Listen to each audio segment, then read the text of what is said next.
Congratulations, you've just been born into Victorian London, a booming, bustling, belching machine of human misery, wrapped in fog and coal dust. The year is sometime between 1837 and 1901. Queen Victoria is on the throne, and the Industrial Revolution is going full steam ahead. Literally, factories are popping up like mushrooms on a damp corpse, and suddenly, the definition of a job has evolved from farming in mud to slowly being cooked alive in a textile mill.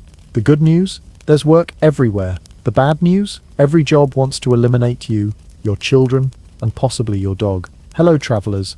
Histories do not always need to be boring. You can rest here and listen to hilarious histories to drift off to sleep. Before we continue, leave a comment to let me know when and where you are listening to this, and hit the subscribe button, but only if you enjoy what I do here. Let's begin. Before the Industrial Revolution, work was local, slow, and involved fewer rotating blades. You might have been a blacksmith, a cobbler, or someone who made buttons out of bone. It was personal, artisanal, even. And then, machines. Big, loud, metal beasts, powered by steam and sorrow, started replacing people at alarming rates. Unless, of course, they were needed to crawl inside the machine to fix it, and never come out again. Factories, workshops, mills, docks, and construction sites were suddenly overflowing with workers. Why? Because thousands of people fled the countryside to escape rural poverty, only to discover that urban poverty is somehow worse and louder. And so, welcome to the city, where your neighbors are rats and your job application just needs one requirement. A pulse, optional, on weekends. Let's talk workplace protections. Oh wait, there aren't any. Victorian employers operated on the sacred principle of, if you die, we'll hire someone smaller. There were no labor laws, no minimum wage, and no such thing as a lunch break unless you counted chewing on your own misery. Children worked. Pregnant women worked. The elderly worked until their knees gave out like bargain boots in a rainstorm. If you complained, you were either fired or beaten, sometimes both. If the manager was feeling particularly motivational, the workday often stretched from before sunrise to long after sunset, with only a short pause to wipe the soot from your eyes and question your life choices. Safety precautions were non-existent. Why spend money on guardrails when you can just remove the limb entirely and save on gloves? Let's get financial. The average Victorian labourer could expect to earn just enough to almost survive. Men might earn around 15 to 20 shillings a week, if they were lucky and had all their limbs. Women earned less. Children earned even less than that, despite doing jobs that would make a modern OSHA inspector cry into their clipboard. Your rent might eat up half your wages. Food, another third. That left you just enough to buy soap once a year and pray it worked on despair. That's why so many families had no choice but to send everyone, including children, to work. Not because they were bad parents, but because otherwise the family would starve. In this economy, even rats were considering side hustles. Congratulations on your new job. It pays 2 pennies a day and only costs your soul, lungs, and basic dignity. So why did people take these jobs? Because they had literally no other choice. This was a time when social safety nets were about as real as unicorns. If you couldn't work, you begged, starved, or ended up in the workhouse, which was just a prison with bonus chores. Every job, no matter how horrendous, was better than nothing, and employers knew this. That's why wages were kept low, hours long, and complaints ignored. You could drop dead on the job, and they'd just step over your body and hand the shovel to the next person in line. It's not that Victorians didn't care, it's that the economy didn't let them. And this wasn't just about factories, this was the era of niche suffering. Every filthy, dangerous, disgusting job you can imagine was filled by someone barely clinging to life and hoping the next shift didn't end with an obituary. People scrambled for any scraps of work they could find, shoveling horse manure, scraping rust off old nails, skinning dead animals, scraping barnacles off ships. It didn't matter what the job was, as long as it paid something, and often it barely did. This was the golden age of hustle culture. If by hustle you mean slowly decaying in a smog-choked alley while trying to sell a broken umbrella for tuppence. By the end of the 19th century, whispers of reform had started. Some factories installed ventilation. A few offered basic medical care, by which we mean a bucket and a sponge. But the overwhelming majority of Victorian jobs remained soul-crushing, limb-endangering, and dignity erasing. And now, dear listener, you're ready. Ready to explore the worst of the worst. The elite list of jobs that will absolutely ruin your life. So grab your bucket, your child-sized brush, or your rat-stabbing stick, and let's dive deeper into the noble, horrifying, and occasionally flammable world of Victorian labour. You're 6 years old, maybe 5 or 4. If your parents were really struggling and you were unfortunately spry for your age, you don't have toys or storybooks. You have a brush, a rope, and a lifelong relationship with soot. Welcome to your career as a chimney sweep. Victorian London's most flammable childcare programme. You weren't hired so much as acquired, usually by a master sweep, a man who specialised in cleaning the labyrinthine soot-choked chimneys of the city. He'd go to orphanages, poorhouses, or just approach desperate parents in the street and offer to take their child off their hands, for a fee, of course, a small one, because truly what is the price of a soot-stained childhood and a career that ends before puberty? Once under the care of the master sweep, your new home was likely a small attic or a basement, shared with a few other unfortunate children, and maybe a rat with tuberculosis. Your bed was a bag of rags, your clothes were your uniform, thin, tattered, and permanently black. But don't worry, that layer of soot was like a second skin, except it slowly poisoned you. Your job? Climb inside narrow brick flues, some as tight as 9 inches across, and scrape off the built-up soot. These chimneys weren't like the straight-up-and-down ones in cartoons. They were twisted, winding shafts built before any notion of standard measurements or empathy existed. You had to wriggle through them like a soot-covered ferret, scraping as you went and hoping you didn't get stuck. If you did, well, you better hope you weren't alone. Now, you might be thinking, why children? Why not adults? Simple, adults didn't fit. This was a job where being tiny, underfed, and expendable was actually a resume booster. You, a human child, were the only thing that could squeeze up a chimney and survive, or not. That part was negotiable. In fact, getting stuck was a disturbingly common hazard. Children would sometimes panic inside the narrow flues, suffocate, or pass out from inhaling soot. If they didn't come down after a while, someone would go up with a rope, not to rescue them, just to pull them out by the legs. Occasionally, in one piece, occasionally not. And if you refused to go up, that's where motivation came in. Masters often lit small fires beneath the chimney to encourage you to move faster. Yes, actual flames. The hope was the smoke and heat would scare you upward before the fire caught up. It worked. Unless it didn't. Some children came down screaming. Some didn't come down at all. Imagine hide and seek, except the hiding spot is on fire, and the winner gets irreversible lung disease. Of course, even if you survived the day-to-day grind, the long-term health effects were waiting patiently. Permanent lung damage was guaranteed. You coughed black sludge, your ribs rattled like a haunted accordion, and your life expectancy was measured in how long can someone this dirty keep breathing. Oh, and let's not forget, soot, warts. Yes, that's a real thing. An actual cancer called chimney sweeps carcinoma, usually found in places no child should be exposed to soot in. It's one of history's least whimsical phrases, right up there with plague pit and Victorian dental care. But hey, you got paid. Sort of. Usually a few pennies tossed your way, or maybe a crust of stale bread. Most of it went to your master sweep, who claimed you were an apprentice, though no part of this resembled learning a trade. It was indentured servitude with bonus coughing fits. And what about escape? You didn't have many options. Running away meant homelessness, starvation, or being rounded up and returned. The police weren't exactly known for their sensitivity towards soot-covered urchins. Besides, most children in this line of work didn't know anything else. Chimneys were their whole world, from the bottom of the flue to the top of the stack. The sky was something you saw for a brief moment on rooftops, before being shoved back into another furnace pipe, masquerading as a job site. Eventually, age caught up with you. Not in the usual growing up sense, but in the you're now too big to fit in chimneys, and also you can't breathe sense. Some former sweeps became master sweeps themselves, perpetuating the same miserable cycle. Others became beggars, criminals, or just faded into the endless background of industrial poverty. The practice was widely known, often condemned, and yet astonishingly persistent. It took until 1875, for laws to finally ban the use of child chimney sweeps in Britain.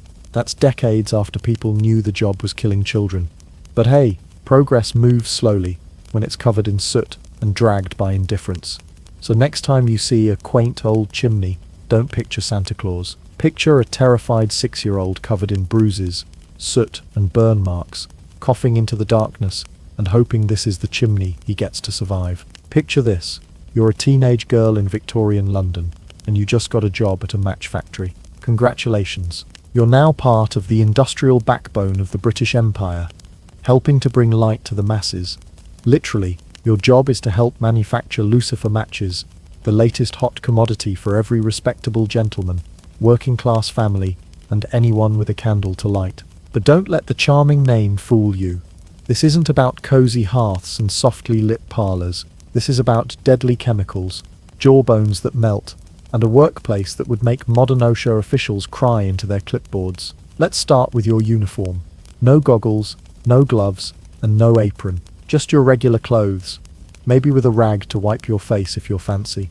You're sitting at a long wooden bench with dozens of other girls, all dipping wooden sticks into a big bowl of white phosphorus. And yes, that's the same chemical known for being highly toxic, explosively flammable, and generally not something you want in your sandwich or, say, your bloodstream.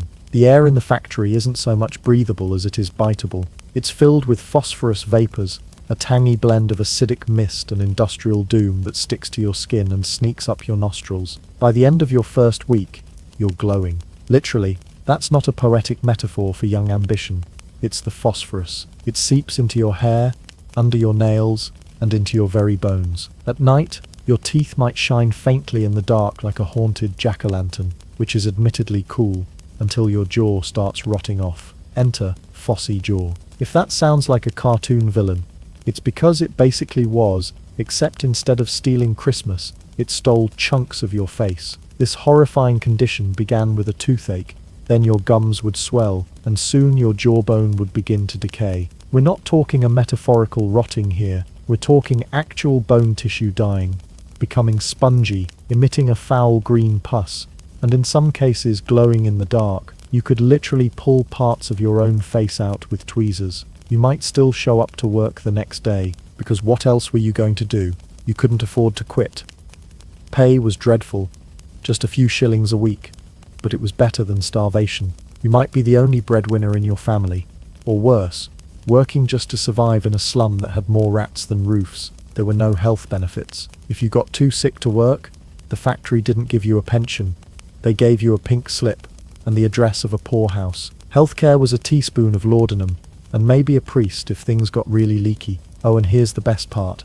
White phosphorus was already known to be dangerous. By the mid-1800s, other countries like Sweden and Germany had started banning or limiting its use. There was even a safer alternative, red phosphorus. But red phosphorus was more expensive, and the Victorian match industry preferred profit margins over keeping their employees' mandibles attached. Conditions were so ghastly that they eventually ignited something even more explosive than phosphorus rebellion. In 1888, a group of match girls at the Bryant and May match factory in London decided enough was enough. After one too many cases of phossy jaw and wage deductions for petty offences like being late or coughing, the girls went on strike. This was a radical act. Victorian society didn't think of young working-class girls as people with political agency. They were supposed to be quiet, docile, and preferably dying somewhere picturesque. Instead, the match girls organised meetings, marched through the streets, and attracted the attention of the press, and even socialist firebrand Annie Besant, who championed their cause. She helped publicise their plight, and soon the British public was aghast. Not just because women were demanding rights, but because the match factory had basically turned into a glowing horror house. After 3 weeks, the strike worked. The factory owners conceded to some of the girls' demands, slightly better conditions, no more unjust fines, and less exposure to the deadly phosphorus. It was a small victory, but a massive moment in labour history. These were some of the earliest industrial actions led by women in Britain, and it set a precedent for future labour movements. Of course, reforms didn't come overnight. Factories were slow to switch to safer alternatives, and phossy jaw cases kept popping up like Victorian horror movie cameos. It wasn't until the early 20th century that white phosphorus was finally banned in match production across most of Europe. By then, many of the match girls were long gone, either buried or disfigured, glowing softly in the pages of labour history. So next time you light a match, think of them, not as victims, but as teenage warriors, armed with nothing but calloused fingers, righteous rage, and jaws that sometimes fell off mid-shift. They may have worked in the dark, but they lit the spark of labour rights for generations to come. Welcome to the glamorous world of treasure hunting in Victorian London, where treasure might be a bent nail, a fish skeleton, or if you're really lucky, a scrap of coal not already claimed by someone else's equally desperate barefoot grandmother. Meet the Mudlarks, the scavengers of the Thames, the original shoreline entrepreneurs of industrial-era London, who woke up each morning with one thought in their head: time to wade into raw sewage for a half-penny's worth of garbage. Mudlarking wasn't just a quirky hobby for the curious, it was a matter of survival. If chimney sweeps were climbing toward a better future one lungful of soot at a time, mudlarks were scraping the bottom, literally. They were often children or the elderly, the kind of people society had deemed too weak or too broken to handle real jobs like factory work or coal mining.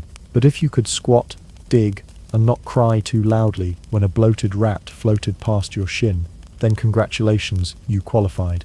The job description was simple. You got up before dawn and made your way to the banks of the Thames, which was less a river and more a kind of liquid graveyard.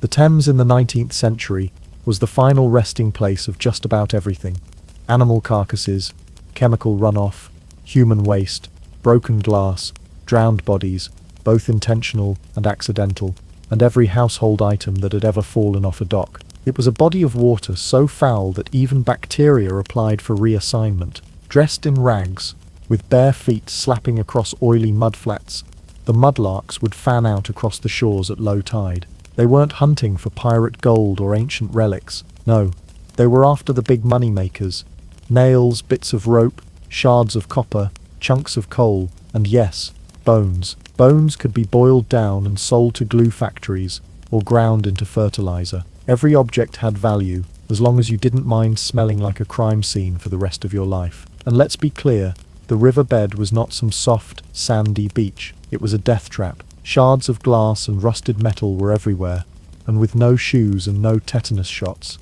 one wrong step could mean a week of infection or a slow, seeping death. You might find a horse skull and rejoice, because that meant you could hack it up and sell the pieces. Or you might find a dead body and quietly hope someone else would claim it, because the paperwork was a nightmare. Mudlarking was also a kind of twisted lottery. Every once in a while, someone might stumble upon a silver spoon, or a lost coin, or something rare enough to buy a loaf of bread and a candle. But more often than not, your day's haul amounted to a few cents worth of dirty, waterlogged odds and ends. You'd haul your sack back to a rag and bone shop, try not to gag at the smell of your own socks, and hand over your treasures to someone slightly less miserable than you, in exchange for a handful of copper coins and a pat on the back, possibly with the same hand they just wiped their nose on. And then there was the smell. Oh, the smell. The Thames was infamous for its nose-melting aroma, a heady bouquet of fermented garbage, decomposing wildlife, and all the untreated sewage from a city of nearly 3 million people. The Great Stink of 1858, when Parliament literally had to shut down because the river stank so badly, was only the most famous chapter in an ongoing saga of aquatic suffering. For mudlarks, it wasn't a bad week, it was every day. You didn't plug your nose, you simply evolved to stop noticing. It's easy to romanticize mudlarks today. Modern treasure hunters and hobbyists still prowl the Thames foreshore with gloves and permits, looking for relics from the past. But their experience is nothing like that of the original mudlarks, whose childhoods consisted of dodging hypodermic needles made of bone, while praying the tide didn't come in too fast. The worst part? There was no upward mobility. Mudlarking wasn't a stepping stone, it was the whole staircase, and it led directly into the river. If you got too old or too sick to keep up, you were out. No pension, no savings, just a few rags and a knowledge of river tides that wouldn't impress anyone at a job interview. Still, they trudged on, day after day, wading through filth for the tiniest reward. Because in Victorian London, when the only thing standing between you and starvation was your ability to find something marginally less disgusting than everything else in a literal sewer river. You did what you had to do. You got in the water, ignored the dead pig bumping against your leg, and hoped to find a broken pipe worth sixpence. Welcome to the darkest depths of Victorian employment, where ambition smells like human waste, and the uniform is a pair of rags soaked in regret. If mudlarking was poverty with a view, being a tusher was poverty with a soundtrack of squelching sludge, squealing rats, and the faint, persistent whisper of "you should have stayed in school." A tusher, in the most generous terms, was a professional sewer diver. In less generous terms, they were treasure hunters who believed riches lay at the bottom of a river of poop, and sometimes they were right just long enough to keep doing it until it killed them.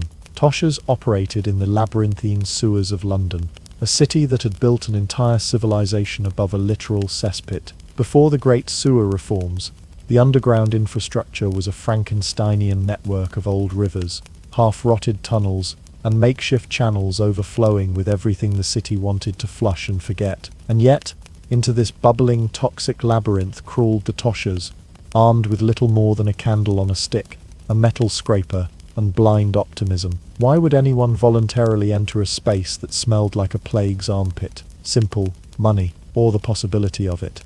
Anyway, toshers were looking for toshing, a lovely word for any object lost down the drain that could be pawned or sold. Coins, jewellery, bits of copper, tools, and occasionally, if the gods were smiling, silverware that had mysteriously vanished from an upstairs maid's apron. The sewers acted like enormous digestive tracts for the city, swallowing valuables whole and occasionally regurgitating them into the hands of whoever was bold or desperate enough to go spelunking in the filth. The job was dangerous. Not just stub your toe on a nail. Dangerous. But you might combust or drown in human waste. Dangerous. First off, there was gas. Toxic pockets of methane and hydrogen sulfide built up in the tunnels, waiting for one careless lantern to turn the whole operation into an underground fireworks display. Except instead of sparklers, it was a wall of flaming feces. Explosions were not uncommon, and even when things didn't go full Michael Bay, breathing the fumes could cause unconsciousness, hallucinations, and an early funeral. Then there were the floods. Sewers were prone to sudden surges, especially during storms. Imagine crawling through a tunnel, hip-deep in sludge, when suddenly a wave of brown water barrels toward you, like a tidal wave of public health violations. Toshers had to know the underground system better than their own families, planning routes, exits, and emergency scramble points, in case the Thames decided it was time to clean house. And of course, rats, the original co-workers. These sewer-dwelling fur grenades were everywhere, hissing and biting, and treating the entire Victorian sewer system like their personal condo complex. Some toshers carried sticks to fight them off. Others swore by dogs, though it's unclear whether the dogs volunteered for this. A few just gave up and accepted the bites as part of the job, like very sharp, mildly rabid handshakes. Despite all this, a few toshers actually did well for themselves. In a bizarre twist, there was money to be made if you had a nose for valuables, and the stomach for everything else. A good haul could earn a tosher more than many above-ground workers made in a week, but those success stories were the exception. Most toshers were scraping by, aging fast, dying young, and losing a piece of their dignity every time they had to explain what that smell was. To do the job legally, you actually needed a license. Yes, there was bureaucracy for entering sewers with a stick and a prayer. These licenses gave toshers limited access to the system, though many operated without one anyway, slipping into manholes at night and bribing city watchmen with a coin or two from yesterday's filth jackpot. Of course, unlicensed touching carried its own risks. If you got injured or caught, good luck explaining your career choices to the local constable. It's worth noting that toshers had their own kind of street cred. They were part of a unique, unofficial brotherhood of underground scavengers. Their slang, tools, and trade secrets were passed down like a family heirloom. If your family heirloom had typhoid, some even brought their children along to learn the trade, because nothing says quality father-son bonding like dodging a floating sheep carcass together in a pipe beneath Fleet Street. Ultimately, what makes the toshers' story so tragically compelling is how much they risked for how little. They didn't dream of riches.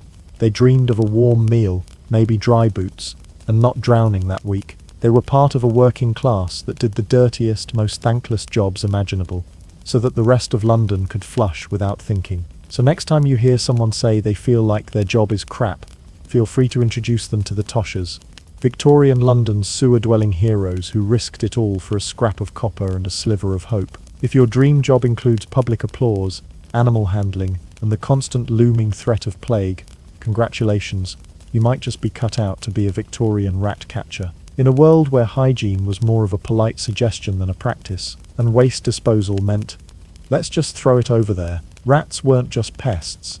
They were a public menace with a strong union and a better survival rate than most humans. Enter the rat catchers, society's least thanked heroes and most bitten employees. These brave or possibly just desperate souls were tasked with controlling London's booming rodent population. And by controlling, we mean chasing, catching and killing rats in some of the city's darkest, filthiest and most rodent-infested corners, using tools ranging from trained dogs to ferrets to the old-fashioned method of your bare freaking hands. Victorian London was a paradise for rats. Open sewers, piles of uncollected trash, and overpacked tenements created a city-wide buffet, and rats RSVP'd in the thousands. The booming rat population didn't just keep people awake at night with scratching in the walls. It spread disease, destroyed food supplies, and terrified the general public in ways modern audiences reserve for horror films. No one wanted rats in their basement, theatre or pub, but few had the courage or foolhardiness to go toe-to-toe with the little fur demons. That's where the rat catchers came in. Let's be clear, this was not glamorous work. Most rat catchers were from the lower working class, men, and sometimes boys, who learned the trade by diving into rat-infested spaces and figuring it out as they went. If you were lucky, you had a terrier trained to hunt rodents. If you were unlucky, you were the terrier. These dogs were small, vicious, and celebrated for their speed and ferocity. A well-trained ratting dog could dispatch hundreds of rodents in a single session, while its human partner cheered it on, collected the bodies, and tried not to get bit in the face. Then there were the ferrets, slender, slinky, and semi-domesticated. Ferrets were experts at chasing rats through tight spaces. The idea was that the ferret would go into a burrow or crevice and flush out the rats, who would then run into traps or straight into the jaws of a waiting dog. Occasionally, the ferrets didn't come back, either eaten by rats, or deciding that living wild was preferable to working overtime for scraps and fleas. But the truly hardcore rat catchers, the ones you told ghost stories about, used their hands. That's right, no gloves, no tools, just decades of calluses, and a stare that said, I haven't feared death since 1837. These professionals would reach into dark corners, grab rats mid-run, and snap their necks with a flick of the wrist, all while standing in the middle of a tavern or music hall filled with startled patrons. 'Cause yes, rat catching wasn't just for grimy basements and alleyways. Many worked in public venues, theatres, restaurants, alehouses, and even royal estates. Anywhere food was served or crowds gathered, rats were guaranteed to follow. It wasn't unusual for a rat catcher to be summoned mid-show, bursting into the theatre pit like an animalistic superhero, flinging dead rodents into a sack while the audience applauded and tried not to vomit. Some rat catchers even turned their work into a form of twisted performance art. Known as rat baiters, they staged rat-killing spectacles in pubs and betting houses. Picture this: a group of drunken Victorians placing bets on how many rats a single dog could kill in under a minute. The dog would be unleashed in a pit, the rats released from a cage, and the clock started. Cheers, blood, and sawdust flew in every direction. It was pest control meets gladiatorial sport, and people loved it. Of course, all of this came with some pretty serious health risks. Rat catchers were bitten constantly. Rabies was a threat, as was rat bite fever, typhus, and bubonic plague. A single nick from an infected rat could spiral into a horrifying game of Will I Wake Up Tomorrow. Add to that the likelihood of scratches, infections, and the general grime of crawling around disease-ridden corners of the city, and you had a job that was basically pest control, plus a minor death wish. Still, despite the risks and the smell, rat catchers were oddly respected in their communities. They performed a vital service and lived to tell the tale, often boasting huge collections of rat tails as proof of their victories. Some were even minor celebrities. One of the most famous was Jack Black, royal rat catcher to Queen Victoria. Yes, that was an actual job title. He wore a top hat, trained his own rats, and bred them to sell as pets for fancy ladies, because nothing says aristocratic elegance like a domesticated sewer rodent in a lace-lined cage. So the next time your office coffee machine breaks down and you think you're suffering, remember the rat catchers of Victorian London. Their daily grind involved crawling through filth, dodging disease, and playing hand-to-hand combat with vermin. And while they were one bite away from starring in their own tragic medical drama, at least they knew one thing for sure: the rats feared them. Next up, speaking of jobs that really tested the limits of human dignity, let's climb inside the soul-crushing world of workhouse inmate.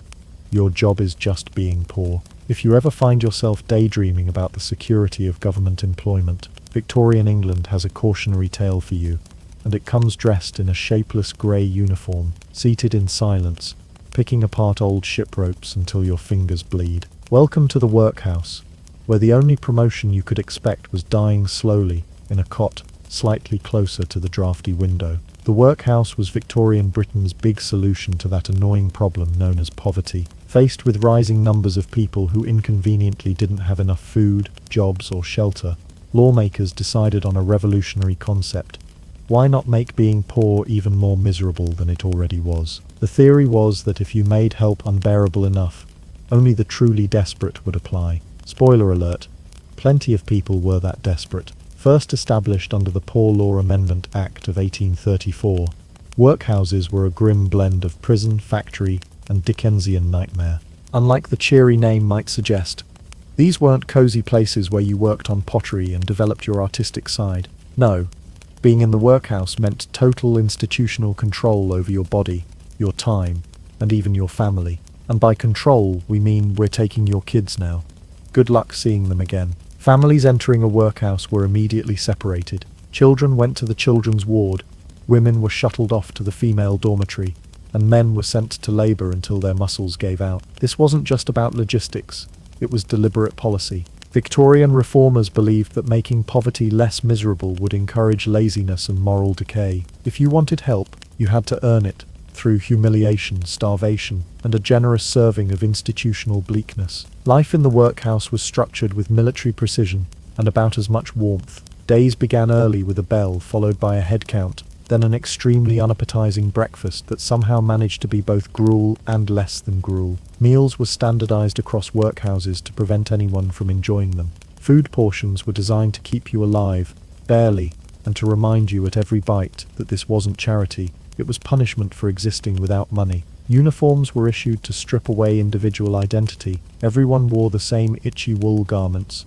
which made you look like you'd been dressed by a depressed potato farmer. Hygiene was minimal, privacy non-existent. You could expect cold floors, cold food, cold stairs, and more cold. Warmth was considered a luxury, and luxuries were forbidden in case they accidentally uplifted someone's spirits. And then there was the silence. Talking during work hours was forbidden. In some institutions, even eye contact was discouraged. You worked, you ate, you slept, and you shut up while doing it. It was austerity cosplay at a national scale, and the British state played the role of joyless headmaster with award-winning commitment. So what was the work part of the workhouse?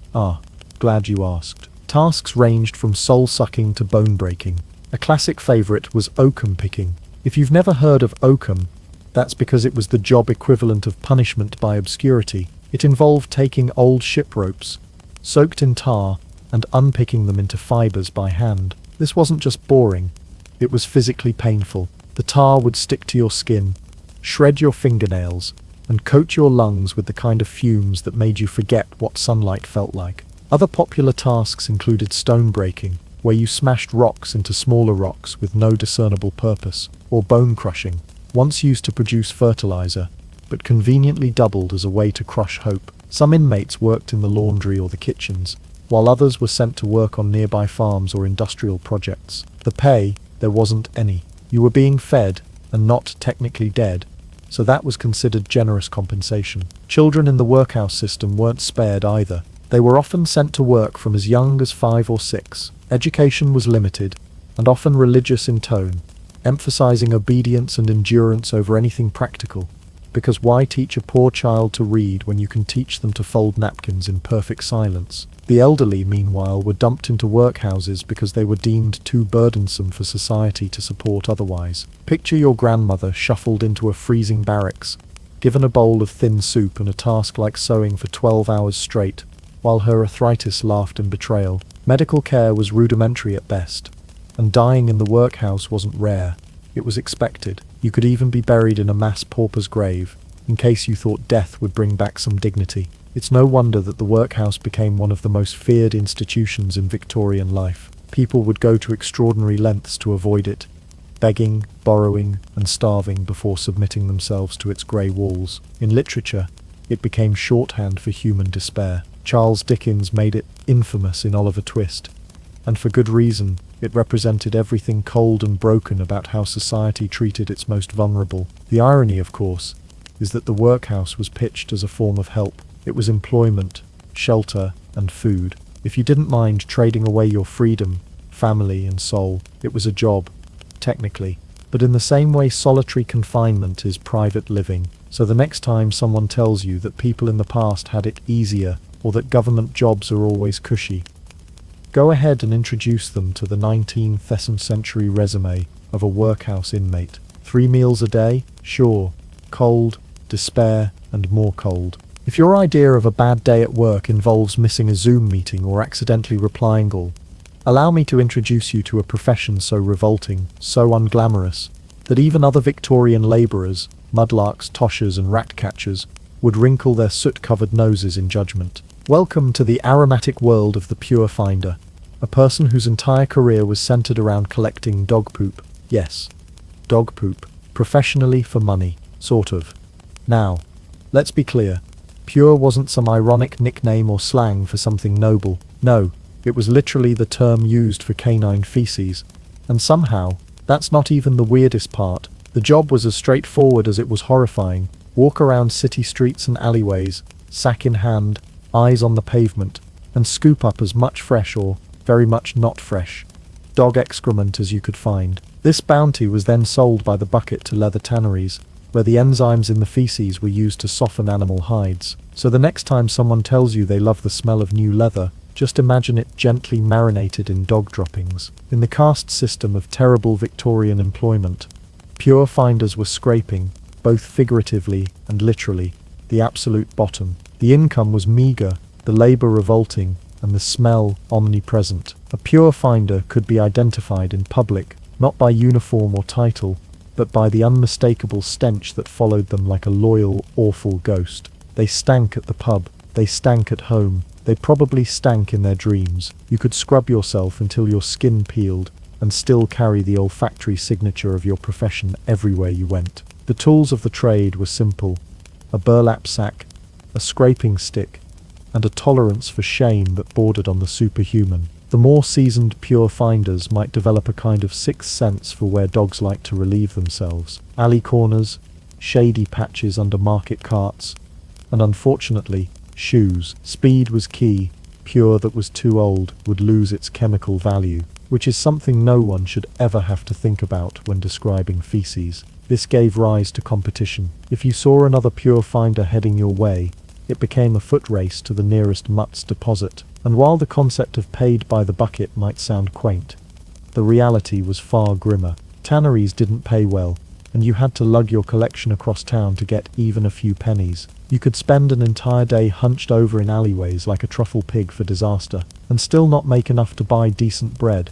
But in an era where starvation was a real occupational hazard, it beat going completely without income. Barely. The health implications, predictably, were apocalyptic. Victorians weren't exactly champions of sanitation, and pure finders spent their days surrounded by bacteria-laden filth. Cuts or scrapes, common hazards in urban scavenging, could become infected in seconds. There was no protective gear, no gloves, no boots, and certainly no hand sanitizer. If you got sick, tough luck. The same society that relied on you to tan its leather would also pretend not to know you existed once you caught a fever. Socially, pure finders were treated with the same reverence usually reserved for stray cats and uninvited relatives. Even other impoverished workers would mock them. Children would hold their noses and laugh. Women would cross the street. Landlords might refuse to rent you a room, worried that the furniture might start weeping in protest. It takes a special kind of job to make a tosher, the guy who swims in sewers, look down on you, and pure finders managed to pull it off with flair. There were, of course, a few who managed to find a twisted sense of pride in their work. Some argued it was honest labour. No stealing, no begging, no lies, just a man, his stick, and the undying quest for street droppings. Others viewed it as temporary, just until they could find something better, like dying peacefully. And in an era when so many jobs involved life-threatening danger or physical abuse, one could almost make the case that pure finding, as repellent as it was, at least didn't beat you with a stick. You brought the stick.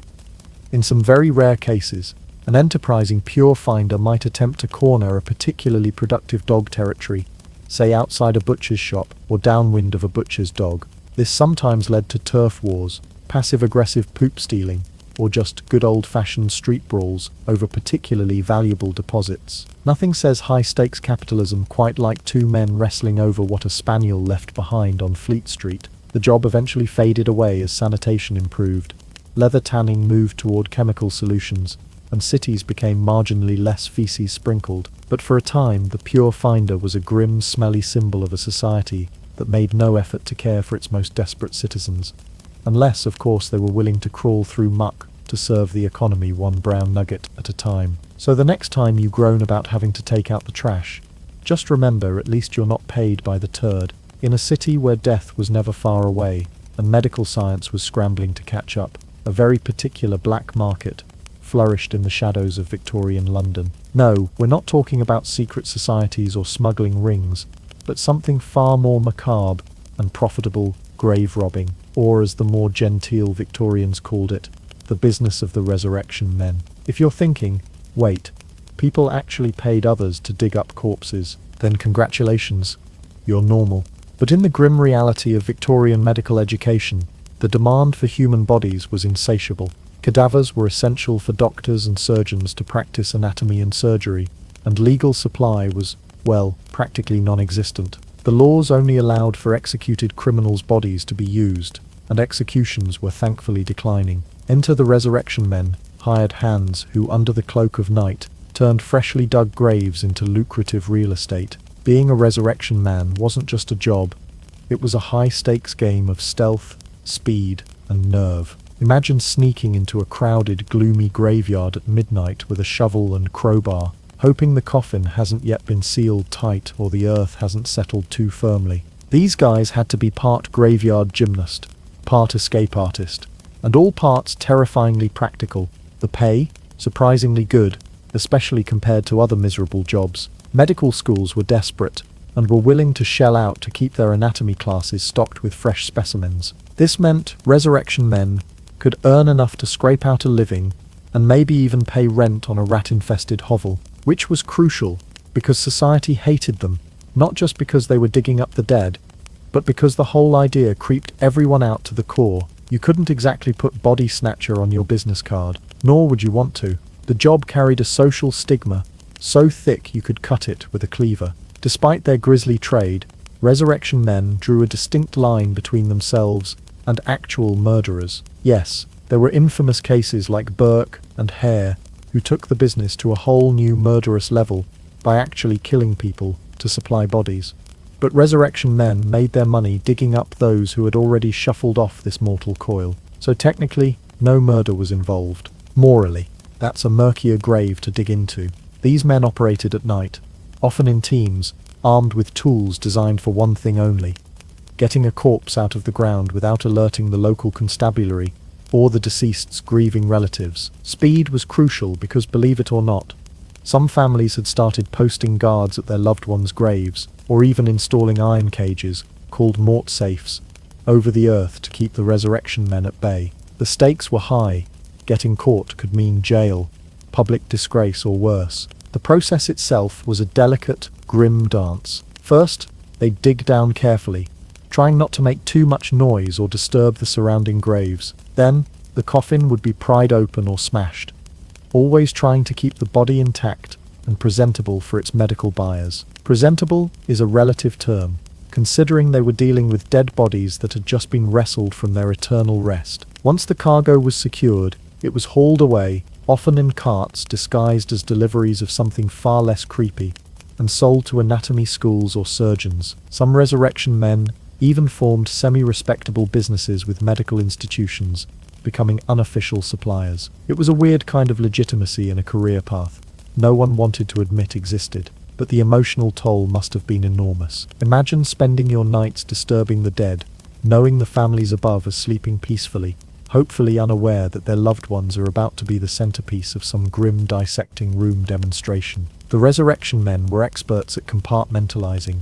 After all, this was business, not necromancy. Interestingly, this gruesome trade sparked public outrage and inspired legislative change. The infamous cases of grave robbing and the darker murders of Burke and Hare fueled demand for the Anatomy Act of 1832, which allowed medical schools to legally receive unclaimed bodies from workhouses and hospitals. This act effectively dried up the market for resurrection men and drove the profession into the shadows, sometimes literally, as the men tried to find new means of making a living.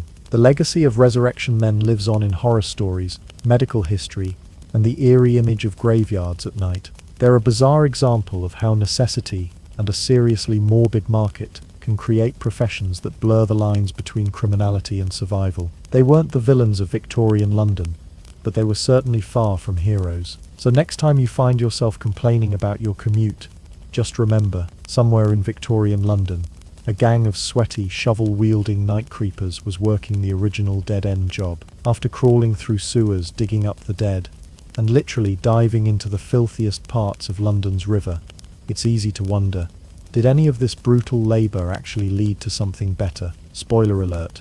Yes, but it took time, pain, and a lot of stubborn people who decided that maybe working conditions that resembled a medieval torture chamber weren't exactly ideal. Victorian London's workforce wasn't just a collection of unfortunate souls tossed into hellish jobs.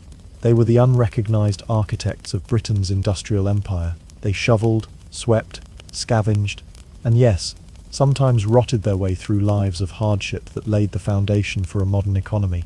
But this success came at a staggering human cost.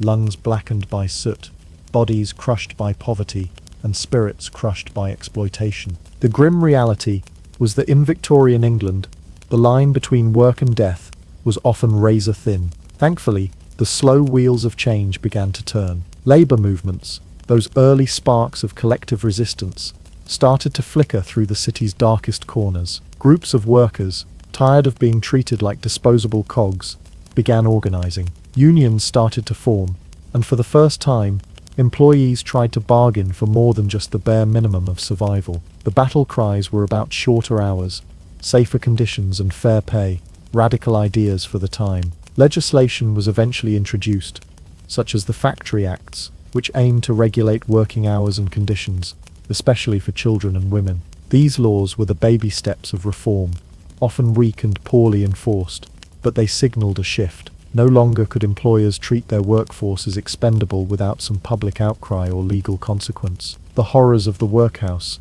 the chimney sweep's soot-covered lungs, and the matchgirl's glowing jaws sparked sympathy and scandal in the newspapers, stirring the public conscience. Public health also got on the agenda, albeit slowly and painfully. The appalling conditions in which many workers lived and toiled, polluted air, contaminated water, disease-ridden neighbourhoods, began to be seen not just as individual tragedies, but as societal problems. Efforts to clean the Thames, improve sanitation, and regulate housing were primitive at first, but eventually laid the groundwork for the modern urban environment. Yet, it would be a mistake to romanticize the progress too much. Most of these reforms didn't really kick in until the very late 1800s, and even into the early 20th century. Many workers, especially the poorest and youngest, continued to suffer under brutal conditions for decades after the Victorian era officially ended. Change was slow because the wheels of empire required a workforce willing to endure hellish jobs, and the powers that be often preferred cheap, pliable labour over humane treatment. Still, the legacy is clear. Victorian labourers, from chimney sweeps and mudlarks to resurrection men and rat catchers, were the unsung soot-streaked backbone of a global empire. Without their sweat, blood, and a mind-boggling tolerance for danger and degradation, the Industrial Revolution would have been a very different and far less successful story. So yes, while the empire they helped build may have dazzled the world with its vast reach and power, it was powered by something far less glamorous.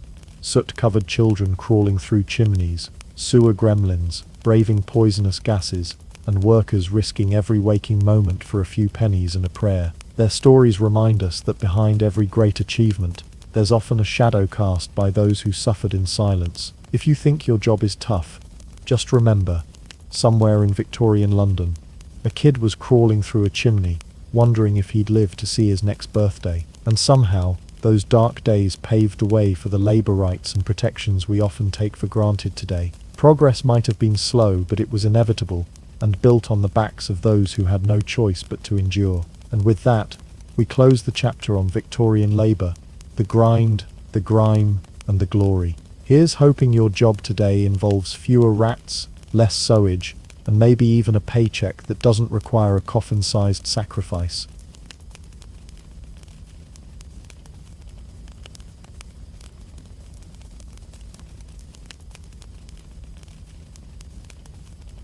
The history of bad fashion, what people thought was stylish, and why you should be glad you're not there. Welcome to the wild, wild world of the 17th and 18th centuries, where fashion wasn't just about looking good, it was about building a monument on your head. Yes, I'm talking about the powdered wig craze, a pandemic of styles so intense that it swept through Europe like a white, frizzy storm. If you think today's hair trends are complicated, just imagine a hairstyle that could take hours to create, needed constant maintenance, and weighed more than your average house cat. So how did this powdered wig obsession start? Well, the story begins with none other than King Louis XIV of France, the Sun King himself. This guy knew how to make an entrance, and part of his royal swagger was a luscious mane of curls so spectacular, it inspired courtiers across Europe to imitate him. But here's the kicker. Many men weren't blessed with natural locks worthy of a royal portrait. Enter the wig, an ingenious and slightly bizarre solution to baldness, bad hair days, or simply wanting to look outrageously important. Now, wigs in those days were not the lightweight synthetic affairs you might find in a Halloween store. These were hefty, handmade creations crafted from real human hair, or even horsehair, painstakingly curled and styled into elaborate designs. Once the wig was built, the magic dusting began, the white powder. Not just any powder, mind you, but a special mixture made from finely ground starch, sometimes scented with lavender or orange flower to mask the, shall we say, less pleasant odors. Speaking of odors, if you think your wig was just a fashion accessory, think again. It was also a bug magnet. That's right.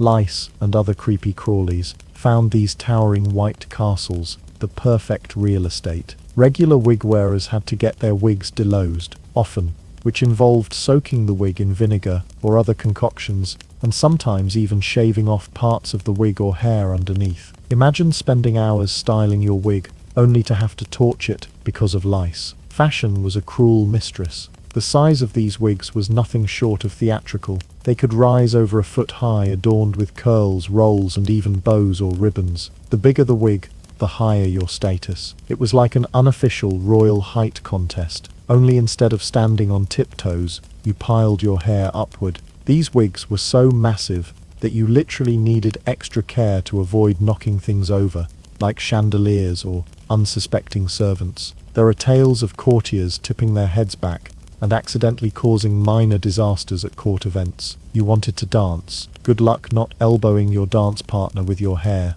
And then there was the weight. These wigs could weigh several pounds, making wearing one akin to strapping a small, feathery helmet onto your head all day. No wonder many wig wearers complained of headaches and neck pain. Yet, fashion prevailed, and men, and even some women, endured the discomfort for the sake of social standing. Maintenance was another saga entirely. Wigs couldn't just be washed in the sink. They were powder-packed, and required daily powdering to maintain the bright white look. This task was often left to personal servants or perruquiers, wig makers and caretakers who specialized in maintaining these delicate, dust-coated sculptures. If you thought your hair routine was high maintenance, try getting someone else to build and powder your entire head of hair every morning. Powder also had its own dangers. It was highly flammable, and there are historical accounts of wigs catching fire from candles or fireplaces. Imagine attending a royal ball and suddenly becoming a literal fire hazard because of your hairstyle. The wig pandemic was quite literally burning out the aristocracy, one powdered puff at a time. But wait, it wasn't all bad. The powdered wig was also a statement of hygiene, or at least an attempt at it. Bathing was a luxury that few could afford or dared indulge in regularly. Instead of washing hair, which risked losing their precious curls and powder, people would cover their natural hair with wigs. It was like wearing a fashion mask, hiding the smell and grease beneath. So while it may seem absurd now, in a time when shampoo was a myth, wigs were a practical solution, if a cumbersome and smelly one. Interestingly, wigs also became political symbols. Judges, politicians, and even clergy wore specific styles of wigs to indicate their rank and role. Changing your wig style was akin to changing your uniform or your political party today. Refusing to wear a wig in certain circles could be seen as rebellious or downright disrespectful. But the powdered wig pandemic couldn't last forever. By the late 18th century, the French Revolution and changing attitudes towards simplicity and natural beauty started the decline of the towering white coifs. Wigs became smaller, less powdered, and eventually fell out of fashion entirely, though their legacy remains in modern courtroom. Wigs still worn today in some countries, a hilarious throwback to a time when the bigger your wig, the closer you were to the throne. So next time you complain about your bad hair day, just remember, at least you're not wearing a giant, lice-infested, fire-prone, multi-pound wig that smells like a flower shop gone wrong. And if you ever do feel the urge, just imagine the logistics of trying to fit that thing under a hat or into a car seat. Fashion, dear listener, has come a long way. Welcome to a time when beauty was measured, not by glowing skin, but by how white and ghostly you could look. So pale that you practically disappeared in candlelight. Yes, I'm talking about the era when everyone, from aristocratic ladies to some men of status, enthusiastically smeared their faces with white lid-based makeup. Because nothing says I'm refined like literally wearing poison on your skin every single day. The obsession with pale skin wasn't just about aesthetics. It was a whole social statement. In a world without tanning beds or Instagram filters, pale skin was a sign that you didn't have to work outside in the sun like the peasants or labourers. It shouted loud and clear, I'm rich, I'm fancy, and I definitely do not shovel manure for a living. If your face was anything less than alabaster, well, you were clearly not part of the elite club. But here's the dark secret behind this ghostly glow. The white makeup was made from a compound called white lead, a toxic substance that, if you didn't know better, was basically a slow-acting poison. And yet, fashionistas back then dipped their brushes right into the stuff and plastered it all over their faces. Today, lead poisoning is a public health no-no, but back then, it was the beauty essential. Why lead? Lead compounds had the perfect opacity and texture to create that flawless porcelain effect. It hid blemishes, scars, and that pesky alive look, which was apparently not desirable. Plus, it stuck well to the skin, lasting longer through the day than simpler powders. But what they didn't realize was that every time they put on this makeup, they were letting tiny amounts of poison seep through their skin, into their bloodstream. The effects? Well, that healthy glow came with some very unhealthy side effects. Headaches, dizziness, hair loss, tooth decay, and eventually, severe illness. And yet, the ladies and gentlemen pressed on. There's even speculation that some of history's most famous pale-faced nobles might have suffered early deaths, or strange behaviors, thanks to this toxic beauty ritual. And the makeup wasn't just worn on the face. Some fashion devotees took it further and applied it on their necks, hands, and décolletage, ensuring that their entire visible skin matched that eerie, milky white complexion. Why stop at your face when you could look like a ghostly apparition from head to toe? The look was so extreme that it was practically theatrical. Picture walking into a room and instantly casting shadows just from how pale you were.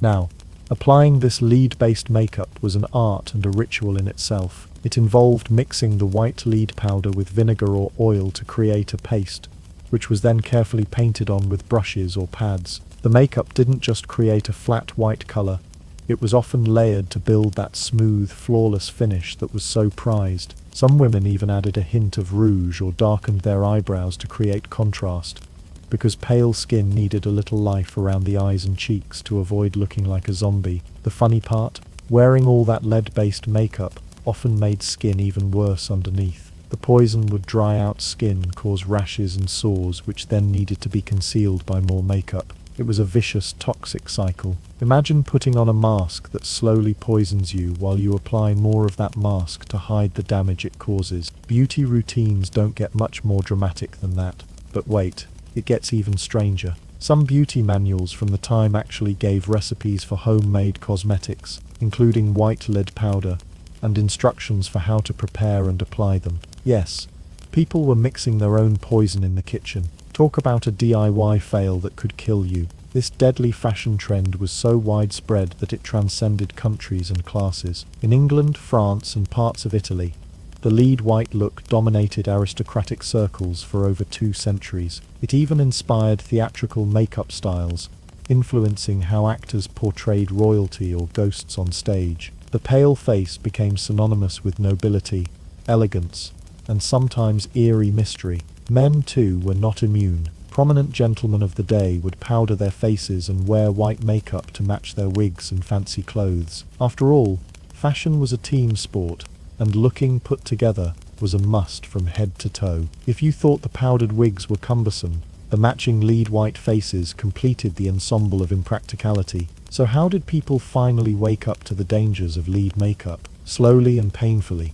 As medical knowledge advanced in the 18th and 19th centuries, the harmful effects of lead became impossible to ignore. New makeup formulas emerged using safer ingredients like rice powder and talc, and the white lead craze faded out, replaced by a preference for more natural skin tones. Thank goodness, right? Still, the legacy of this toxic beauty trend lingers in history as a cautionary tale about the extremes people will go to in the name of fashion. The lesson: sometimes, looking good literally came at the cost of your health and your life. So next time you're tempted to try some all-natural beauty hack, just remember, at least it doesn't contain a heavy metal that's been used in batteries. And if you want to feel grateful for your modern makeup, just imagine going through your day constantly rubbing poison on your face, hoping it keeps you looking fancy, until it slowly makes you sick. Beauty, as they say, is pain, but sometimes it's also poison. Imagine strolling through your living room right now,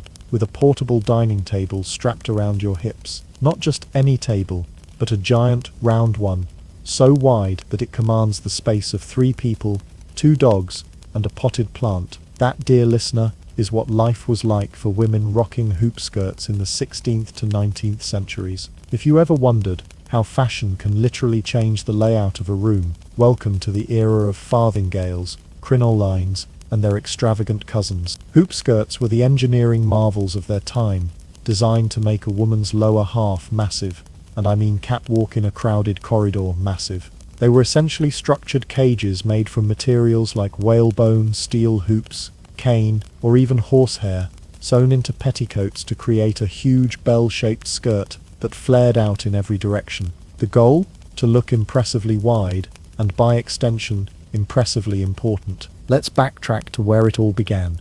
The farthingale, the OG hoop skirt, which first showed up in 16th century Spain. The name farthingale might sound like something from a fantasy novel, but it was a very real invention. It was basically a circular framework worn under the skirt to keep it stiff and extended, giving that dramatic hourglass silhouette. But the farthingale was just the start. Later centuries took this idea and ran with it. By the 18th and 19th centuries, hoop skirts evolved into even more extreme shapes, like the crinoline and the cage crinoline, made with flexible steel hoops. These weren't just for show, they practically declared war on personal space. Walking down a narrow hallway, or squeezing into a carriage with a hoop skirt on, was like trying to navigate a small boat through a crowded canal. Imagine the daily challenges: getting through doorways that suddenly seemed to shrink by half, negotiating chairs that felt like medieval torture devices, and the inevitable skirt traffic jams when several women gathered in a room. It wasn't just the wearer who had to adjust.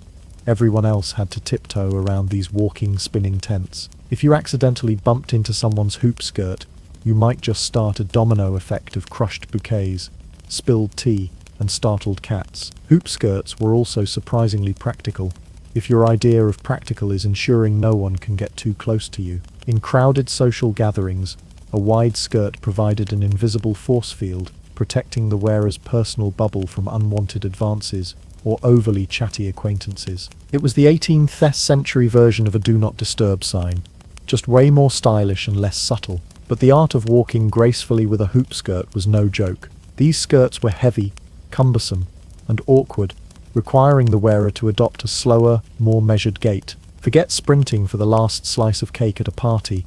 With a hoop skirt, you looked more like a majestic battleship, inching forward on calm seas. And sitting, you'd better hope for a specially designed chair, because normal seats could squash the skirt flat, ruining hours of fabric and framework work. The sheer volume of fabric involved in hoop skirts also had a surprising environmental impact. It took dozens of yards of expensive silk, cotton or satin to create one dress. For the well-off, the more fabric used, the better. It was a sign of wealth and status to literally take up more space. In fact, a huge hoop skirt was a walking billboard for, "I have so much money I don't care about wasting material." Today, that might translate to a flashy sports car.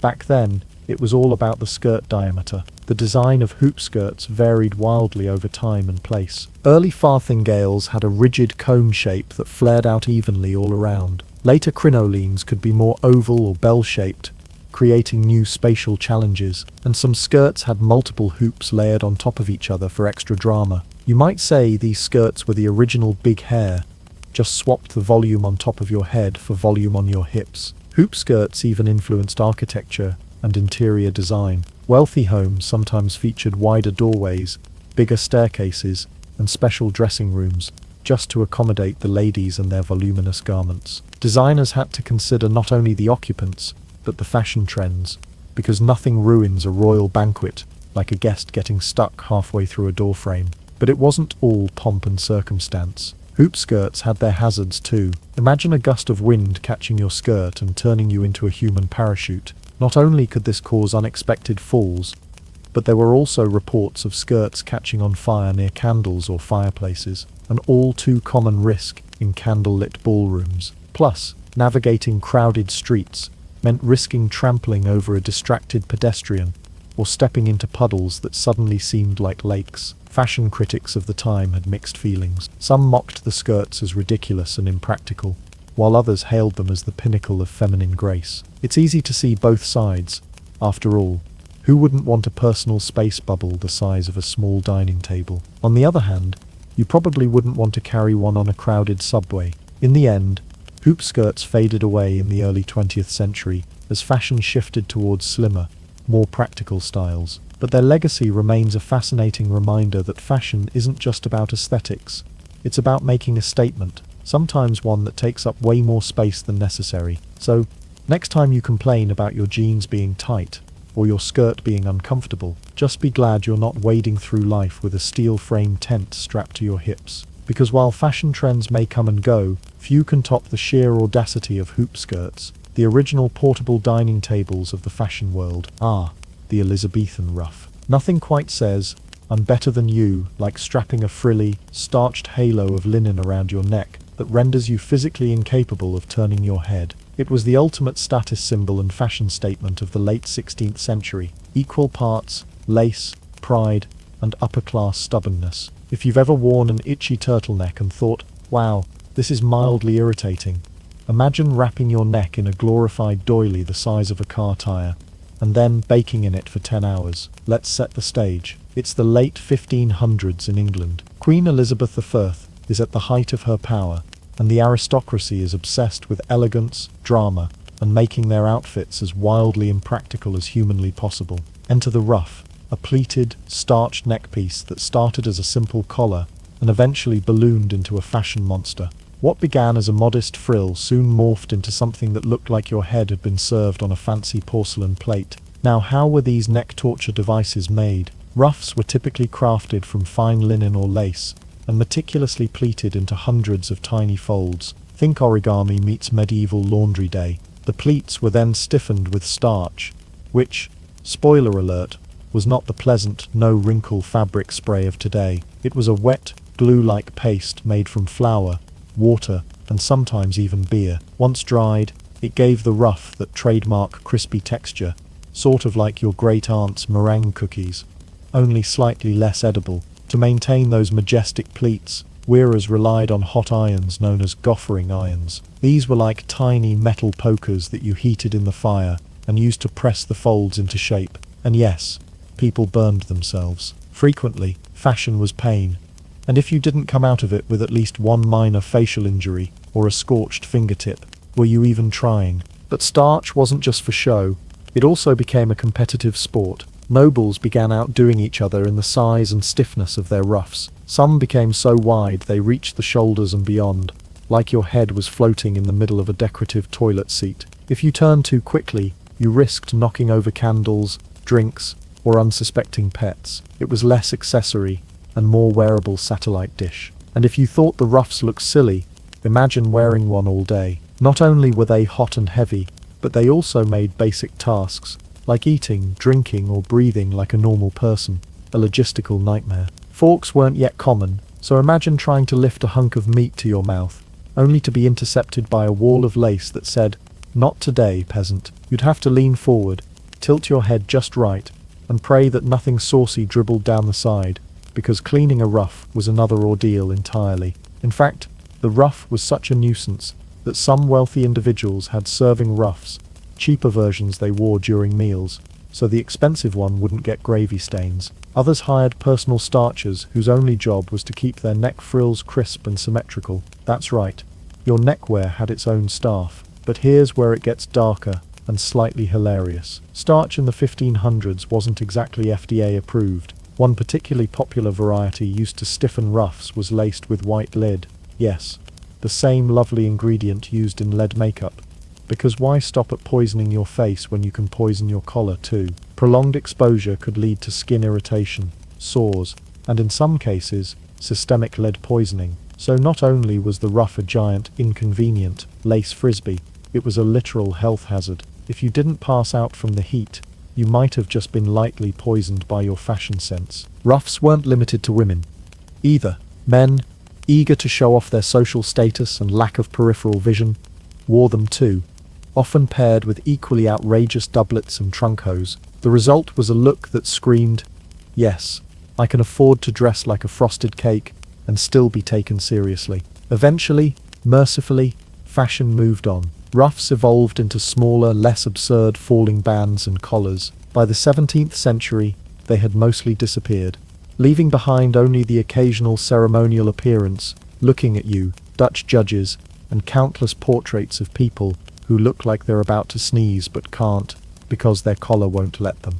But for a glorious, ridiculous few decades, the ruff reigned supreme, the strangest, starchedest thing to ever grace a human neck. They were itchy, cumbersome, dangerous, and entirely unnecessary, which frankly is what makes them perfect historical fashion. So next time you grumble about putting on a tie or turtleneck, just remember, at least your neckwear doesn't require a fire-heated poker and a team of starch specialists. The Elizabethans had commitment, style, and possibly neck bruises, and we're all better off for leaving the ruff in the past where it belongs. Once upon a time, in the land of ribs and questionable priorities, there existed a fashion trend so committed to the beauty is pain mantra that it quite literally squeezed the life out of people. Welcome to the world of corsets, those tight-laced contraptions that made the female silhouette look like an hourglass, but feel like a medieval bear hug from which there was no escape. The corset's reign of abdominal terror spanned centuries. From the 1500s through the early 1900s,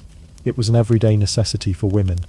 A "you're not dressed until your lungs are mildly compromised" kind of garment. At first glance, the corset seems like a supportive little number, a structured undergarment meant to improve posture, shape the torso, and gently nudge the body into fashionable submission. But in reality, it was like wrapping your midsection in a fabric and whalebone vise and tightening it until you achieved the look, or until you passed out, whichever came first.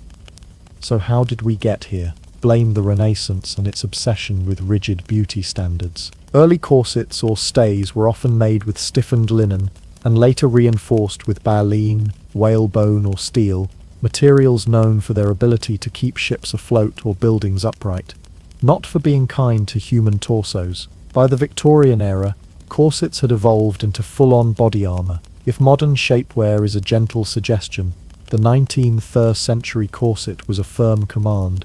Your natural shape, irrelevant. The goal, that coveted wasp waist, 18 to 20 inches, was ideal. To put that into perspective, that's smaller than the circumference of most steering wheels. Fashion magazines of the time praised women for their dedication to tight lacing, often ignoring the small issue that vital organs were being slowly rearranged like pieces in a living game of Tetris. But vanity doesn't ask questions, and the social pressure was real. A lady wasn't considered properly dressed without a corset. It showed discipline, refinement, and an utter disregard for the concept of comfortable breathing. Want to bend over?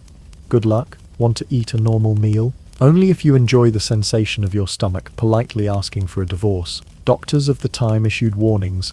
Some even claimed that tight lacing could cause liver displacement, restricted lung capacity, deformed ribs, and fainting spells. But hey, what's a little internal rearrangement when you look good at the opera? In fact, fainting became so common among upper-class women that fainting couches were an actual piece of furniture. Yes, society invented a designated sofa for passing out due to fashion. Iconic.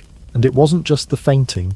Corsets could also cause digestive issues, nerve damage, and even prolapse. There are documented cases of women who wore their corsets so tight for so long that their internal organs began to shift permanently. One 19th century physician famously displayed a preserved liver that had been pressed into the shape of a wedge thanks to corset compression. Think of it like a human Play-Doh mold, but horrifying. Of course, not all women tight-laced to extremes. For many, the corset was more about posture and shaping than reaching rib-snapping proportions. Working-class women often wore looser corsets for practical reasons. After all, it's hard to scrub floors or haul laundry when your spine is being held together by baleen and prayer. But tight lacing was also a sign of wealth.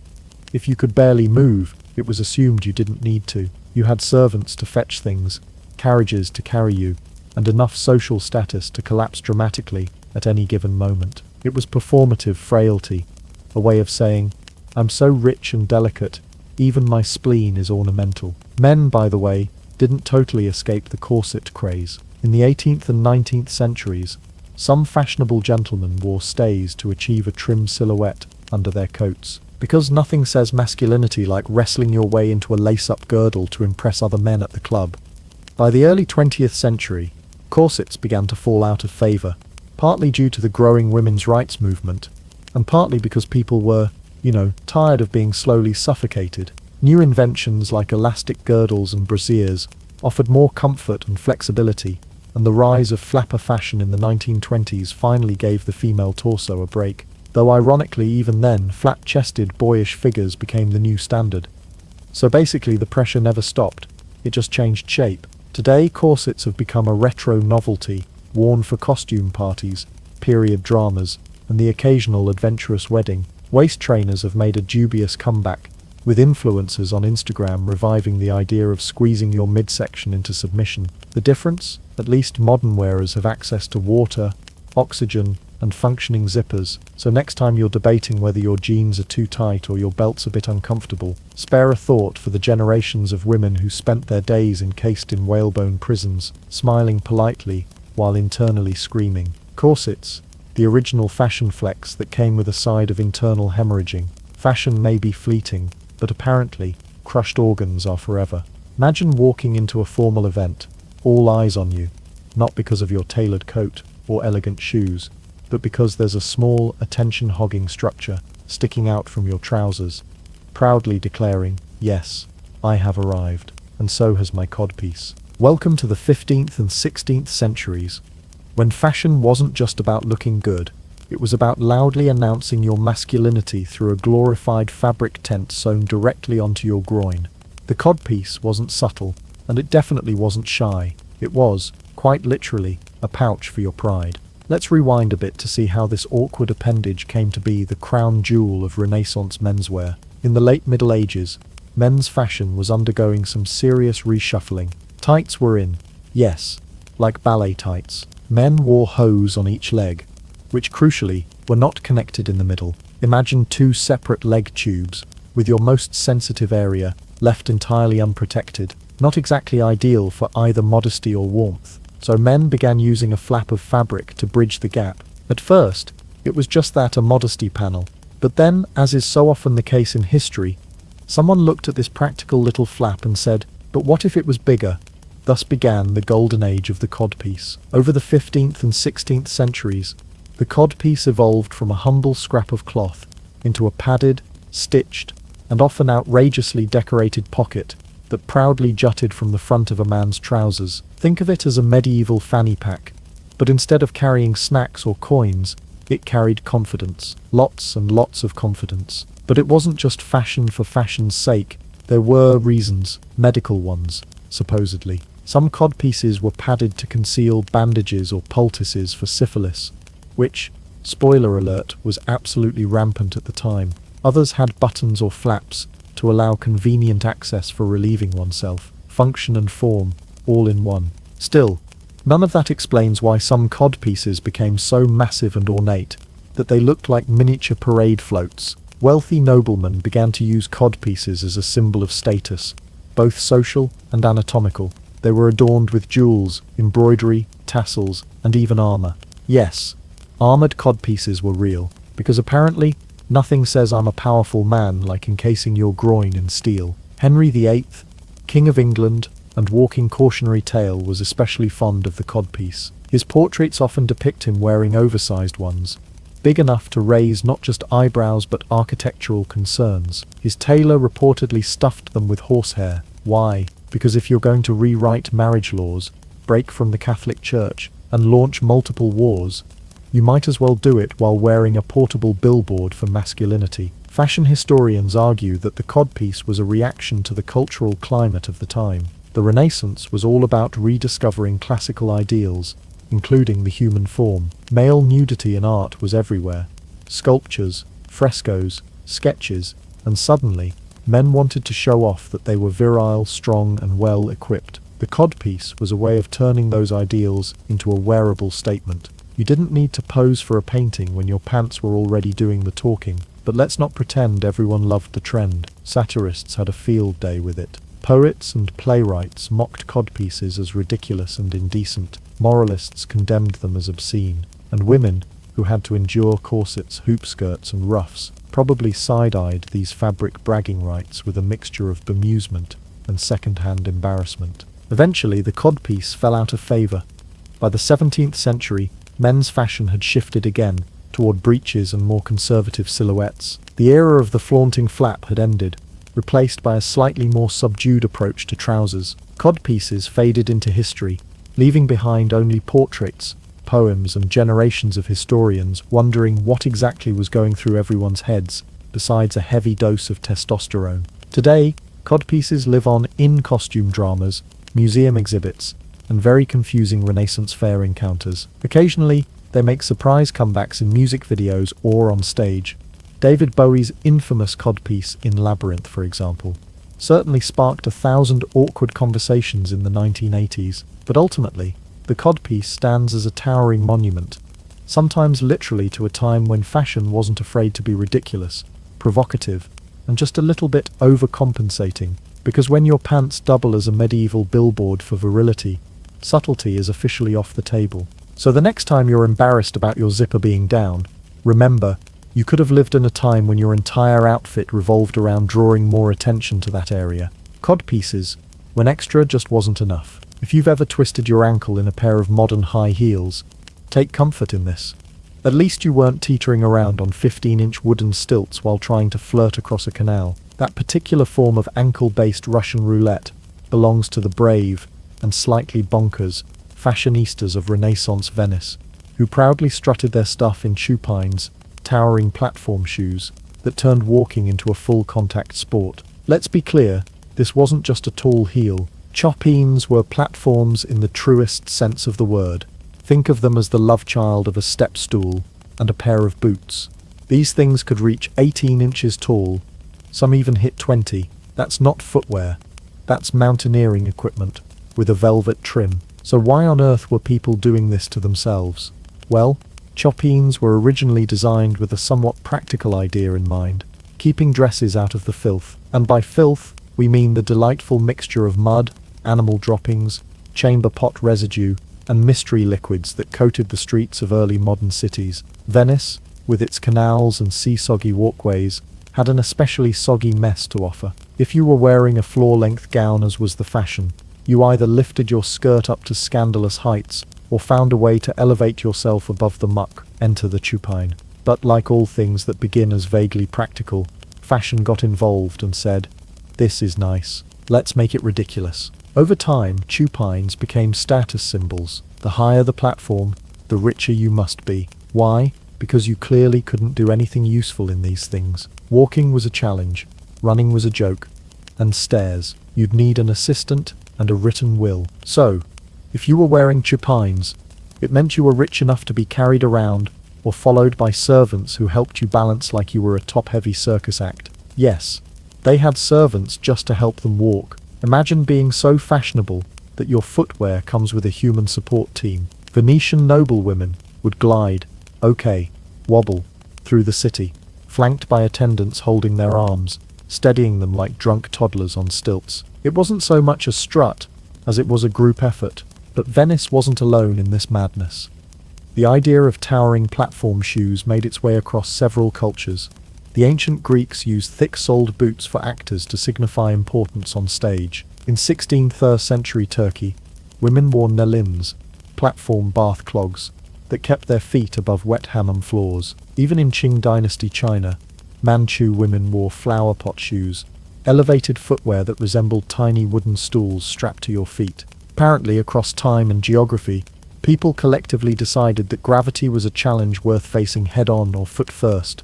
In this case, back in Venice, sumptuary laws tried to stop the madness. Authorities passed regulations capping Chopine height to 3 inches, which is cute considering the average pair still hovered around a foot tall. Rich women said, "That's adorable," and continued their quest for sky-high soles anyway. Because if history has taught us anything, it's that you can't legislate away fashion crimes. You can only watch them fall flat, often literally. Now, let's talk about what it was like to actually wear these things. First off, walking required intense focus. One wrong move, and it was face first into the nearest gondola. Many women practiced for hours, just to avoid public humiliation or traumatic brain injury. Your posture was upright, your steps tiny, and your legs trembling like a newborn deer. If there was any benefit to wearing Chopines besides keeping your hemline dry, it was this. You looked regal, elevated, literally above the crowd. In a time when social rank was everything, towering over your rivals was both a fashion statement and a power play. Who cares if your shoes doubled as medieval ladders? You were important and tall, that was enough. Of course, like all impractical trends, Chopines eventually fell out of fashion, though not before inspiring centuries of ridiculous footwear. The platform boots of the 1970s, Lady Gaga's orthopedic-defying heelless heels, and every pair of foam monstrosities at Fashion Week owes a debt to the original queens of height. Today, you can still see Chopines in museums or old paintings, where they sit like little wooden altars to vanity. They remind us of a time when fashion asked, not just how good can this look, but also, how many bones are you willing to risk for elegance? In short, Chopines were the ultimate mix of form, function, and frequent falling. So the next time you complain about breaking in a new pair of shoes,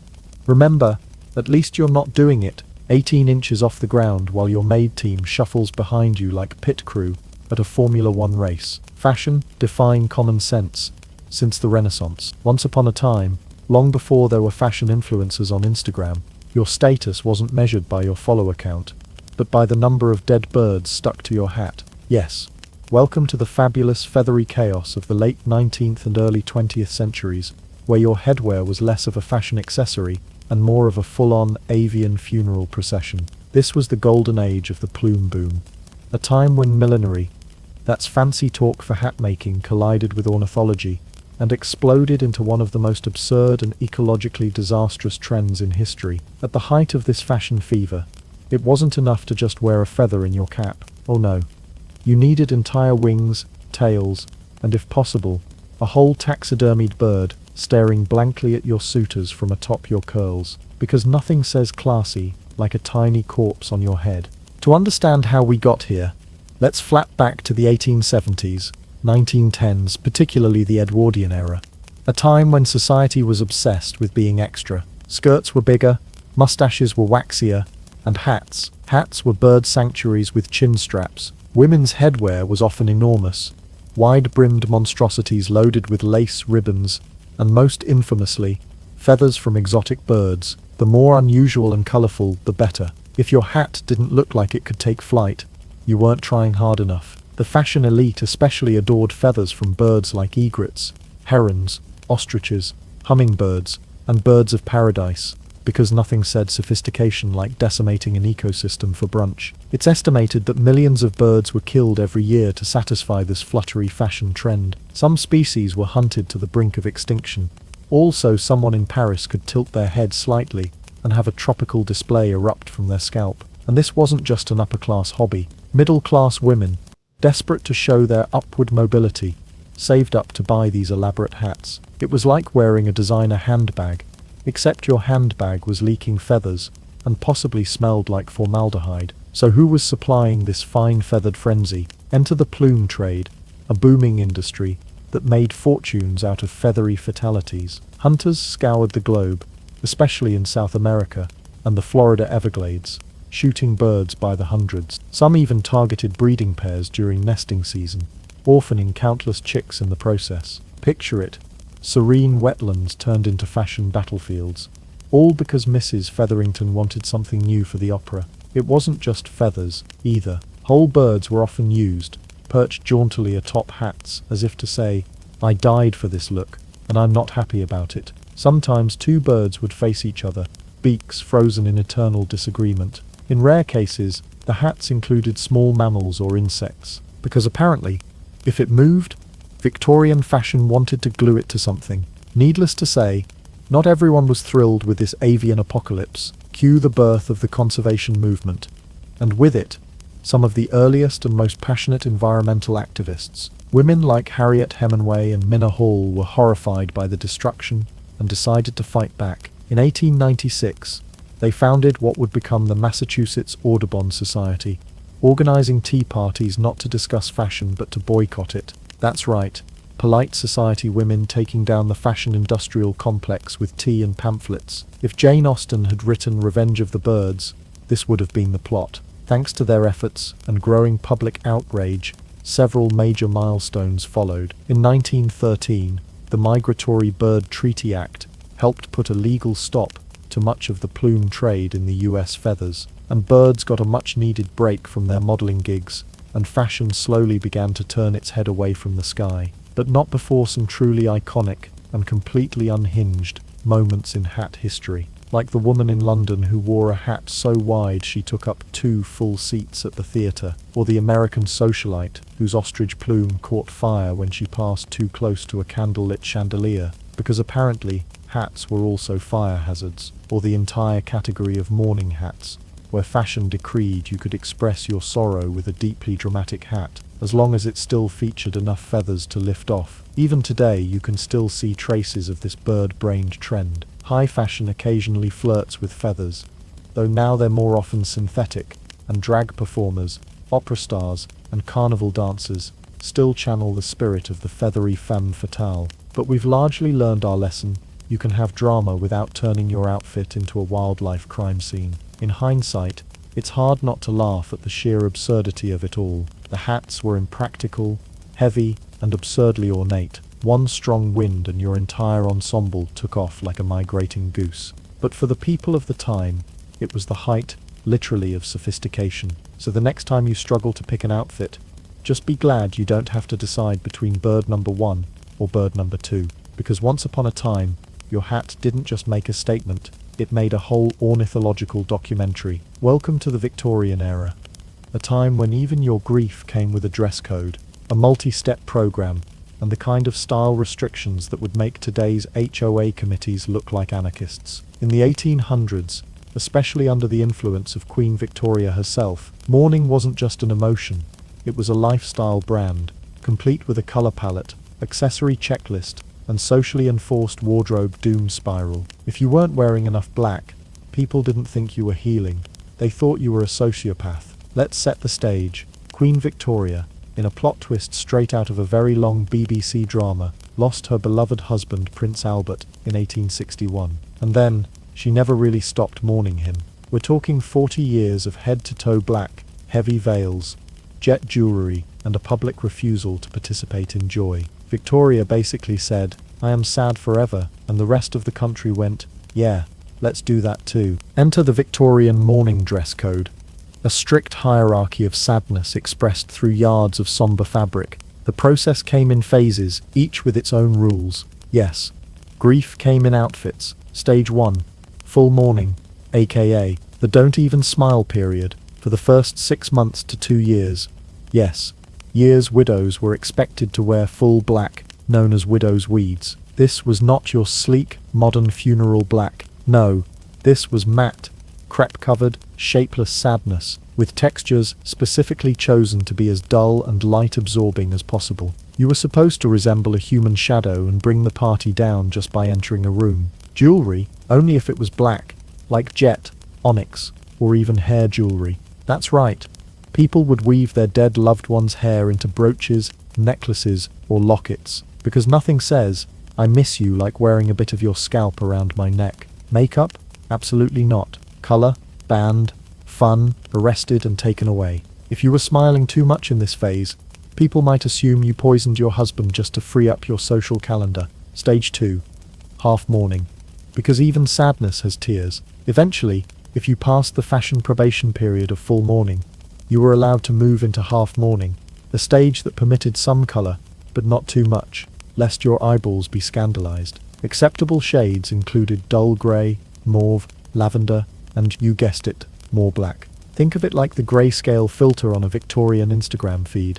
You're healing, but you're not quite Technicolor yet. At this point, you could also ease back into social activities, but only the appropriate ones. Attending a ball in lavender? Acceptable. Laughing too hard at said ball? Please collect your pearls and go home. The whole mourning dress process was deeply gendered too. Men, they got away with a black armband or a somber suit. Women, they were essentially ghost cosplayers for multiple years. Victorian society assumed men had lives to live, while women were expected to become walking tributes to emotional devastation. If you were a widow with children, the expectation was that you remain in mourning until your youngest child turned 21, or until you died and made it someone else's problem. And this wasn't just Queen Victoria's eccentric influence. There was an entire mourning industry, and it was thriving. Shops specialized in mourning clothing.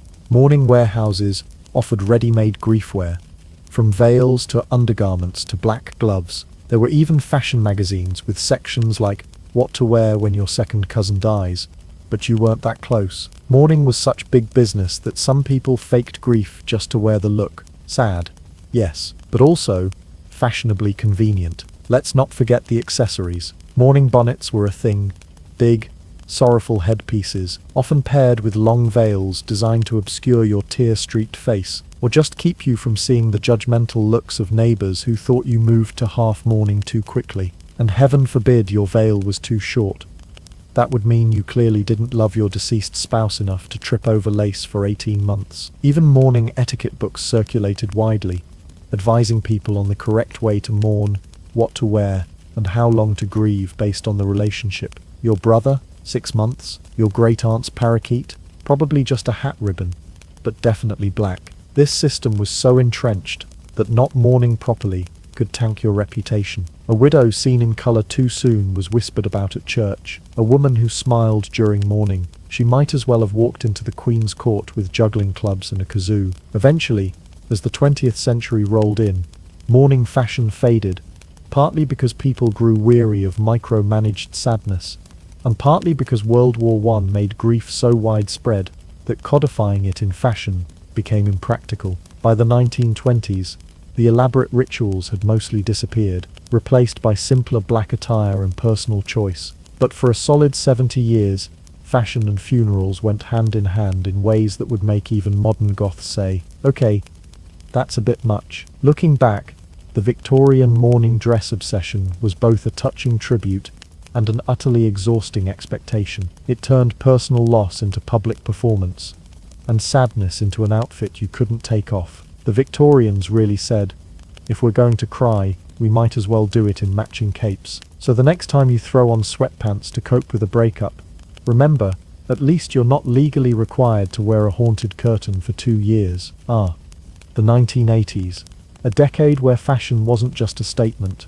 It was a full-blown, neon-lit, hairspray-fueled shout from the mountaintop of excess. This was the era when subtlety got laughed out of the building, chased down by leg warmers, and trampled by a pair of Reebok high tops. If you've ever wondered what it would look like if your clothing had a midlife crisis and decided to become a disco ball, look no further.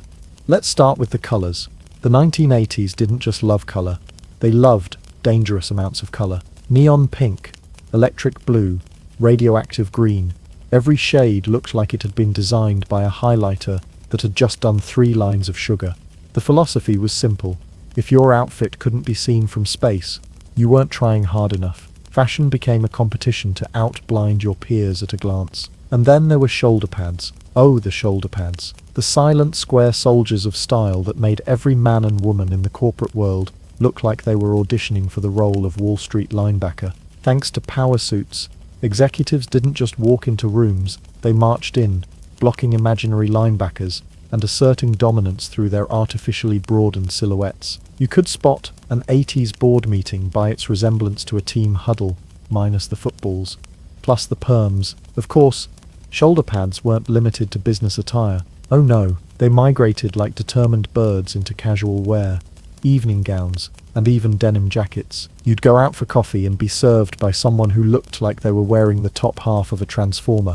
Your mum's floral blouse still had shoulder pads. Your aunt's church dress, shoulder pads like medieval armor. At this point, it's likely no one in the 80s could scratch their ear without pivoting their whole torso. Let's talk hair. The taller, the better. If your bangs weren't defying gravity with a can of Aqua Net, did you even wake up that morning? Women teased, permed, crimped, and sprayed their hair into geometric wonders that could double as weather vanes. Men weren't far behind either, with the era of mullets, rat tails, and perms for all turning heads, and occasionally terrifying children. And yes, leg warmers, worn not necessarily for warmth, but because your ankles needed pizzazz, originating from dance studios and flash dance fever dreams. Leg warmers soon broke free from their leotard prison and started appearing over jeans, underskirts, and in grocery stores. No longer just for pirouetting ballerinas, they became everyday accessories for people who hadn't done a plie in their life, but wanted to look ready just in case. And then there were parachute pants. Trousers so baggy they looked like someone had sewed together 5 windbreakers in the dark. Popularized by breakdancers and people who wanted to sound like crumpling candy wrappers with every step, parachute pants were great for dancing, and also for catching sudden gusts of wind like human kites. You could hear someone in parachute pants approaching from 3 aisles away, rustling like a tent, trying to escape. Fashion in the 80s was also shaped by the rise of MTV, with music videos now dictating what cool looked like. Artists like Madonna, Prince, and Cyndi Lauper basically said, let's wear everything, and then add gloves, rhinestones, and a tutu. Suddenly, teenagers across the world were wearing lace gloves to school and applying blush with the same subtlety as a circus clown. It was the only decade where looking like a disco pirate or a glam rock astronaut was on trend. Let's not forget the accessories, which were not so much accents as they were declarations of war on minimalism. Chunky plastic bangles that could double as emergency flotation devices, giant belts that cinched waists and probably internal organs, earrings the size of serving platters. Everything was big, loud, and impossible to ignore. Like fashion was less about dressing and more about challenging architecture. And for the truly fashion forward, enter acid wash denim, because regular denim just wasn't chaotic enough. Acid wash jeans looked like someone had spilled bleach on a perfectly good pair of pants and then said, this is fashion now. They came in jackets, jeans, skirts, and occasionally nightmares. Bonus points if you wore them with a matching acid wash vest and a headband to complete the look of distressed cowpoke from the future. And just when you thought it couldn't get any louder, graphic tees showed up with slogans like Totally Rad or Choose Life. These weren't just shirts, they were walking billboards of the zeitgeist, often in all caps, neon fonts, and surrounded by lightning bolts. It was a time when your shirt didn't whisper, it screamed. The 1980s was a decade when people dared to ask, what if my outfit could interfere with radio signals? And the answer was, that's perfect, wear it to prom. In the end, the fashion of the 1980s wasn't about elegance or logic. It was about being seen, being loud, and being unapologetically extra. It was about dressing like you might get beamed onto a spaceship at any moment, and wanted to look good when the aliens met you. And sure, we laugh now. But when you dig through your parents' closet and find a neon windbreaker with shoulder pads the size of filing cabinets, just remember that was their idea of looking cool.